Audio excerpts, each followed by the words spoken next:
Hi everyone, welcome back to ভোজন বিলাস। তো আজকে আমি রান্না করেছি কাঁকড়া, যেটা বাঙালির খুব প্রিয়। তো চলুন কি করে রান্না করেছি সেটা দেখে নিই। তো প্রথমে আমি কড়াতে সর্ষের তেল দিয়েছি, তারপরে নুন হলুদ মাখানো কাঁকড়াগুলো ভেজে নিচ্ছি। তো একটু ভেজে নেওয়ার পরে আমি তুলে নেব। এরপরে আমি ওই তেলে আলুগুলো ভেজে নেব। আলুগুলো একটু লাল লাল করে ভেজে নেওয়ার পর আলুগুলোকেও তুলে নিয়ে আমি আরেকটু তেল দেবো। তেল দিয়ে ওতে দিয়েছি কালো জিরে আর একটা শুকনো লঙ্কা।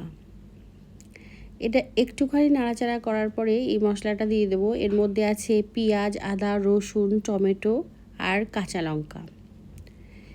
এই মশলাটা একটু কষিয়ে কষিয়ে এর মধ্যে ড্রাই মিক্সগুলো দিয়ে দেবো, ড্রাই মশলাগুলো, যেগুলো হচ্ছে জিরে গুঁড়ো, লাল লঙ্কার গুঁড়ো, কাশ্মীরি মির্চ আর ধনে গুঁড়ো দিয়ে একটু ভালো করে জল দিয়ে কষাবো। কষানোর পরে আমি আলু ভাজা আর কাঁকড়াগুলো দিয়ে দেব। দিয়ে একটু নাড়াচাড়া করেই আবার জল দিয়ে দেব। জলটা পরিমাণ মতো দেব। এর সাথে সাথে দিয়ে দিচ্ছি ঘি আর গরম মশলা, দিয়ে একটু নাড়াচাড়া করব। এখন দিলাম গরম মশলা। তো এর সাথেই হয়ে যাবে আমাদের কাঁকড়ার ঝাল। তো আজকে এই পর্যন্ত, আবার অন্য কোনো ভিডিওতে দেখা হবে। সবাই খুব ভালো থাকবেন, সুস্থ থাকবেন।